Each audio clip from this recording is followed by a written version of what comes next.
Welcome back to IMPACTShow. I'm here with Anthony Bertolino. Hey everyone. Hey VP of Growth for iTrustCapital. I had to interview you again because you actually rated our top interview at Impact 21 because we do a survey. I mean, we had like 45 interviews. There were a lot of close seconds, so don't feel like you're like on top of the Mount Everest. But you gave some really compelling information because, look, we're all digital marketers, okay? And everything's about growth. It's not like you do digital marketing to depreciate your organization. It's all about growth. So tell us a little bit about your background, where you grew up, how you got into what you do. Yeah, totally. So I'm happy that I got to go to Impact. It was amazing. Happy that my speech, resonated with some people. From the early days, I was always into sort of entrepreneurship. I mean, I started buying and selling paintball guns when I was like 8 years old. Okay. Found out how to write, long form attractive copy and use images and get on forums. And fell into the crypto rabbit hole in 2017 and just never stopped studying. Right. And combining entrepreneurship with this ability to understand the crypto market and having such a good company that has product market fit, I mean, the explosion is just insane. So do you see any parallel in paintball guns and cryptocurrency? I think it's interesting because even paintball guns had like key brands, and a lot of crypto assets have key brands. So I guess I learned about branding and being able to push a brand name from the early days. Yeah. So tell me a little bit about that rabbit hole. How do you just come into this industry and then 3 years later be on top of a business that's just doing backflips? I mean, how did that happen? What were you reading? How did you go from one thing to this industry? Yeah, so I was in compliance and privacy for a healthcare organization, and a case got put on my desk that someone had stolen healthcare data and they wanted to be paid in Bitcoin. Okay. And so my compliance officer, who was my boss, he was like, that Bitcoin stuff, that's bad, you gotta be careful. Did my research, started learning about Bitcoin, discovered something called Ethereum, and then the whole world of this new open financial internet infrastructure. And studied podcasts, was on Reddit, was on YouTube, devoured books, and I mean, I invested thousands and thousands of hours into this. And then I went to Berkeley and was in their first graduating class to study blockchain technology. Oh, wow. So kind of studied the culture, studied the industry, got a little more of the technology infrastructure. And before I had studied financial planning just personally, and when you combine this like world of retirement accounts, tax savings with this parabolic asset class, it's a match made in heaven. And so I didn't even know Berkeley had a blockchain curriculum. That's amazing. So, I mean, that's kind of a risk, right? Like you could have gone in any established industry, but you decided to do your studies in something that has very no track record. I mean, what compelled you to take that risk? Yeah, so from a young age, as I mentioned, I was into kind of financial planning and personal finance, and I had studied Warren Buffett, Benjamin Graham, Ray Dalio, the great investors of our day, right? And then I started studying crypto, and I was like, hey, this eerily seems similar to sort of the internet tech revolution, and now it's sort of a internet money revolution. And I was like, it seems like there is this is going to be a big explosion if I can study this not only as an investor but as a sort of marketer or growth guy. It's going to be an amazing future. That is so cool. So tell us, as the head of growth, I mean, the growth that's happened in this business, it's meteorite. It's stratospheric. There aren't terms that can really explain this, and it's not hype. This is real growth. How have you been able to do this over the last 3 years, and what do you see in the business in the next year? Just curious. Yeah, I really think it's just providing a perfect product at the right time that really hits the market with just perfect product market fit. And where a financial company might get hundreds of sales guys to try to call cold leads and pound the phone, we never did any of that, right? We built our initial go-to-market strategy was getting these influencers who spoke to the market itself, and then our clients became basically salespeople. I mean, all over social media, all over their friends and family, just word of mouth, sharing. And then we got into performance marketing and content marketing. I mean, we do very well in the SEO game. And it's just, I've always said, and I still feel this way, the market for crypto is so inefficient that if someone wise studies it, you can just come and compete. Right. And so I just came in and kicked the doors down, had a great team behind me, and now we're here. And can you talk a little bit about that? Because I use that term a lot, is your greatest salesperson is actually your client. If you can really build that trust and empower them, they'll go out there and sing your praises, and you don't need to advertise. It's called word of mouth. Tell us how you're able to use marketing and what are the variables that you use at iTrust to activate your clientele to be your sales force? Yeah, so aside from just the product, I mean, people want to talk about tax-free crypto trading, right? You know, everyone, oh, I invest in Bitcoin, I invest in crypto, it's a cocktail conversation. But when someone from iTrust, a client comes up and says, well, I do tax-free crypto trading. Right. That's often a big story. Okay. And so now we're building out a swag department, right? We have a supervisor of swag, you know, what kind of job is that? And building in swag gear, getting great merch, sending it to our clients at obviously no cost, because then they're gonna rep that, they're gonna talk about it.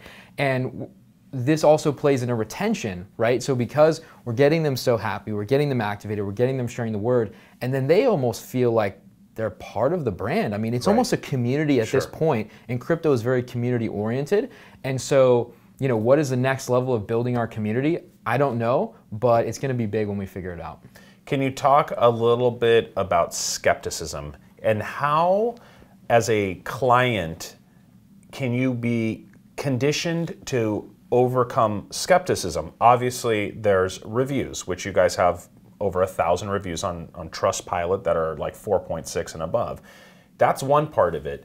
What's the kind of behavior you're seeing in consumers? Because I feel like 3 years ago, the skepticism was so high. But as digital currencies are now going on public markets, skepticism's going down. So this industry is just still like, I mean, 100 million people in the entire world are trading digital currency. If you divide that by how many people on this earth, you're at the very beginning of a long journey. Tell us a little bit about that. Yeah, so skepticism in financial markets has always been a thing. I mean, you know, then crypto had a big, massive bubble. You know, it went crazy. 2017, Bitcoin went to 20K. Everyone loved crypto, and it had a bear market, right? You know, markets go up and down, but crypto over now 12 years, it continues to be on this long-term adoption, trajectory.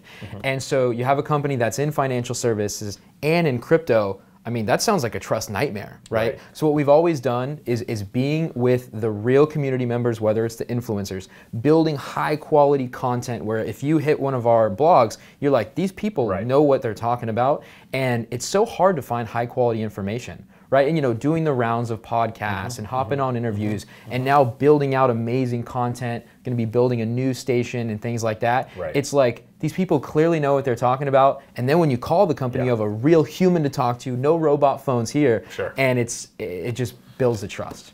This is key. So think about your business or what you're representing out there. Thought leadership is everything, right? So listen to what he just said, right? So Blake's talking, you know, like earlier about thought leadership and creating content. Anthony's talking about how they use this new studio, and that sort of thought leadership is important because trust is built through education. You could market this and advertise it all you want, but there's still no trust. That's just creating brand visibility. But to really earn people's trust, you have to have content. And I can't think of a greater industry, Anthony, than this, where people are just like, oh, don't talk to me about crypto because I have no idea. And these are people that are sometimes worth hundreds of millions, billions of dollars that still have really no appetite to try and discover new things. Tell us a little bit about why digital currency is so hard to understand. And is it this sort of thing that once people understand it, they're like, okay, I love this, I want more. Can you talk to us a little bit about that? Because I think that's the biggest struggle right now for this industry. Totally. I think it's quite easy to understand the basics enough to jump down the rabbit hole and learn more. But when people go too deep too soon, I mean, crypto really combines. To be an expert in crypto, you have to understand economics. You have to understand game theory. You have to understand computer science. You have to understand monetary policy. What are all these things, let alone being able to understand them all? But you just go back to the way beginning. The US dollar is a fiat currency. They can print it at the whims of a few selected men, which has been good historically to control markets and help sustain economies. Now, what if you have a new virtual currency the world's going virtual, and it has a fixed supply or a limited supply that can't be inflated. Then you have an asset, which is going brrrr, and they're printing it. Then you have these other fixed supply digital assets that are real instruments, secured by private keys, cryptography, what we use are in our military, nuclear weapons, real cryptography. And you say, who's going to win in the next 10, 20-year macro battle? And then you jump down the rabbit hole and you learn about smart contracts and digital identity and the whole gambit. And at very minimum, fiat currency is not going to have a good next 50 years. Right. I mean, you just see this trending more and more into the digital industry of currency. And it just reminds me of how the World Wide Web came and the internet was born. Cell phones came out, and that was a modern revolution. Kevin Maloney was saying, hey, digital currency is kind of that third big inflection point in the history of humans ever, right? That this industry isn't just being disrupted, it's really just being reinvented. And how do you see like the long game of digital currency? Could digital currency be bigger than the dollar? Oh yeah. Okay. He nailed it. Is right on the that head. something where people are just not talking about but thinking about right now? Oh yeah. Okay. If you look historically, fiat currencies typically are around for between 30 to 50 years. The US dollar's done a great job of sticking around, and I think it still sticks around. So it depends on what the time frame we're talking about. In our lifetime, US dollar probably still sticks around, but has competition from these new digital central bank digital currencies, and then these free market currencies like Bitcoin and Ethereum. But you had the internet, as you mentioned, changed the world. I mean, you're probably seeing us from the internet right now. Then you have the phone come, which is the actually transmission layer for us to communicate. The only thing missing there is some sort of digital value infrastructure that allows these three things to become a new digital global world. I mean, Mark Zuckerberg just renamed Facebook to Meta, meaning metaverse, and we are going to be living in this new digital world. iTrustCapital will be just there for your retirement account.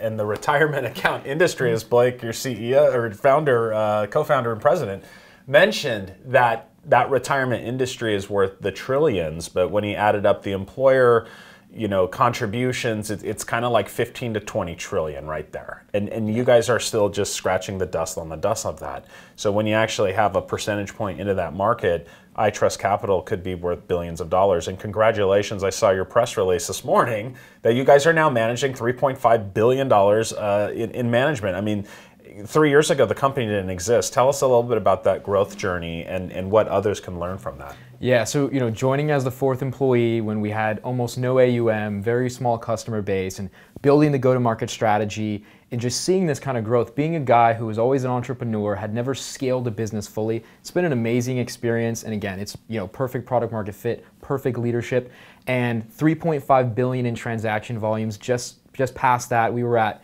2 billion. I mean, less than a year ago, I think like 8 months ago. So we are definitely on that parabolic rise. And I just say, we've only scratched the surface, because when we say something like IRA 401k, or the new term that I was actually the first one in public domain to mention, which is called a crypto IRA, which is an IRA with crypto in it, is people don't even know that they can easily deposit money and have a crypto IRA with tax-free crypto advantages if it's in a Roth and you do the things correctly. And when they learn about it, it's like, if you can go on Coinbase and buy taxable crypto, the profits are taxable. You can go to iTrustCapital and trade, tax-free crypto trading. It's a very clear market opportunity that's only going to grow. And that's a no-brainer. And in closing, tell us a little bit about the name iTrustCapital. How was that formed? And I love the fact that trust is in your name, because that just really helps. Tell us a little bit about the name and how that was born. Yeah, totally. So, on Twitter, before I had even met Blake, I was going under the name of iDecentralized, right? The new decentralized world, and just I am part of that. And then I encountered Blake and Todd, and iTrustCapital, and I was like, all right, we're about to change the world here. And it's just building trust with your clients is the #1 thing in financial services. And so someone sees the capital name, it's capital, we're in the capital business, financial markets, but trust, and being someone that you can really trust us, whether it's iTrustCapital, iDecentralize, or any of the other I products that might arise, trust is the #1. And given the fact that we have thousands of digital marketers watching this, and everyone is the head of growth in their own business, what advice do you have for them for the year 2021 going future? What are the sort of integrated marketing strategies that you recommend for these digital marketers on establishing their best growth model? Any thoughts there? Yeah, I would say if you're not getting in the content game, I mean, look at what Sinan is doing with the IMPACTShow. I mean, content is super key. I'd start breaking into content. You want good written content to especially have a good SEO strategy. When people hit your page, they know that you have some domain authority there and you're speaking on good terms. Getting into video production like this, I mean, the quality stuff that you put out is just clearly you have your finger on the pulse of many different markets, and I think people need to be paying attention. Thank you. And Anthony, in closing, because I've got to know you as a friend as well, tell us your hardest workout you've ever had.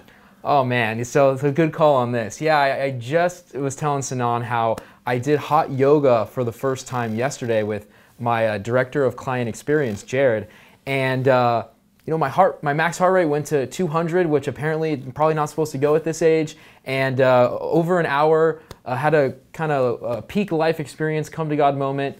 You might want to try hot yoga. Yeah, and to me, what embodies a entrepreneur or your pathway is not just how great you are at marketing. It's also the foods that you eat, the exercise. This life that we live is up to us, okay? Whether it's our monetary investments or the health of our families or whatever journey you're on, but that resonated with me. And the last time I saw Anthony, we were actually, Alex Paul, our friend from Chainsmokers, invited us for a great performance. So thank you for your support of the Internet Marketing Association, Impact 21, and we look forward to following you and being the wind beneath your wings to help get 20,000 accounts to 20 million, because this is an infinite scalable growth for you. So thank you very much for being on my show. You're the man. See you guys soon.